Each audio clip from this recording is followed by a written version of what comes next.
चावलों का आटा, अच्छा, राइस वाटर कुछ हद राइस तक जो है वाटर वो भी यूज़ अच्छा होता है। है, चावलों का आटा जो है उसको भी इस तरह पीस के जी, जी, पाउडर फॉर्म बिल्कुल। में बना के देन उसको किसी क्लेंज़र में ऐड करके तो वो वो फेस यूज़ पे किया अप्लाई जा किया सकता जा है, बट सकता इट है। डिपेंड्स डेफिनिटली चावलों में इटसेल्फ, क्योंकि वो तो आप डायरेक्ट राइस ही यूज़ कर रहे हो ना उसमें।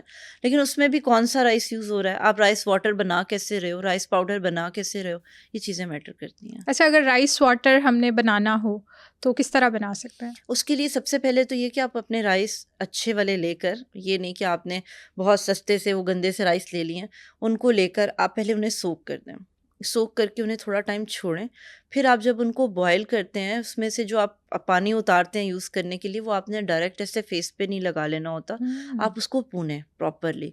देखिए, आप जितना भी वॉश करें, आप राइस को वॉश करते हैं, पकाते हुए भी आपने देखा होगा कि उसमें कहीं न कहीं ऊपर थोड़ी आ बहुत जाता है गंदगी। बिल्कुल। और स्किन एक ऐसी चीज़ है जिसमें आप रिस्क नहीं ले सकते, हुँ, ठीक है? तो उसको भूनने के बाद, क्लियर करने के बाद आपने उसको अपने फेस पे यूज़ करना है। और ये ऐसी प्रैक्टिस नहीं बना लेनी कि अब आप डेली ही उसको यूज़ कर रहे हैं। ठीक है, वीक में 1 आधी बार अगर आपकी स्किन के अकॉर्डिंग वो यूज़ हो सकता है तो ठीक है, वरना डेली बेसिस पर नहीं। बिल्कुल ठीक है। और ये राइस वाटर यूज़ करने से हमारी स्किन को क्या फ़ायदा होता है? राइस वाटर भी आपके पोर्स पे कुछ हद तक, और टाइटनिंग के लिए, वो टाइटनिंग इसीलिए आपको लगती है कि वो आपके पोर्स को थोड़ा श्रिंक कर रहा होता है। तो हुँ। आपको लगता है कि जी हमारी स्किन टाइट भी हो रही है उससे। बिल्कुल ठीक है।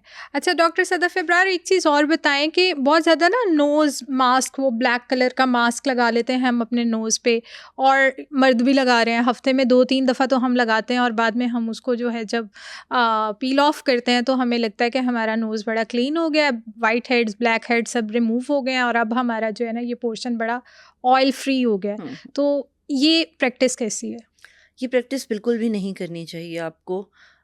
उसकी रीज़न ये है कि एक तो ये कि आप जितने मास्क खरीदते हैं, आपको ये भी नहीं पता कि वो एक्चुअली चारकोल मास्क हैं या बस उसमें कलर डाल के उनको ब्लैक बनाया गया है, और हुँ। उनकी बस पील ऑफ जो है वो एक वो प्रॉपर्टी रखी गई है।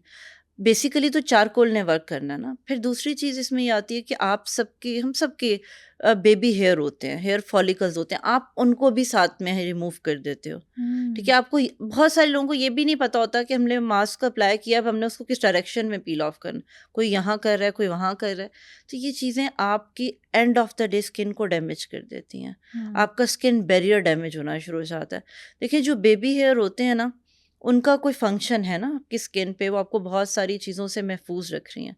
अब आप ठीक है, आपके बहुत सारे फेस के एरिया से आप रिमूव भी कर लेते हैं हेयर को, लेकिन जो बेबी हेयर इस तरह पुल करना है, वो बाद में आपके हेयर फॉलिकल्स को ओपन कर देता है वक्ती तौर पे। तो आपको लगता है कि जी मेरी स्किन बड़ी क्लियर हो गई है, लेकिन फिर बाद में आपको पोर्स का भी इशू होना। आपने जितने लोगों में पील ऑफ की प्रैक्टिस है, आपने देखा होगा उनके पोर्स बहुत इनलार्ज होते हैं। बिल्कुल और ऐसे। वो इसी वजह से होते हैं कि वो हेयर फॉलिकल्स पुल हो के उनके फॉलिकल्स भी जो है वो डैमेज हो चुके होते हैं और उनके पोर्स ओपन हो जाते हैं।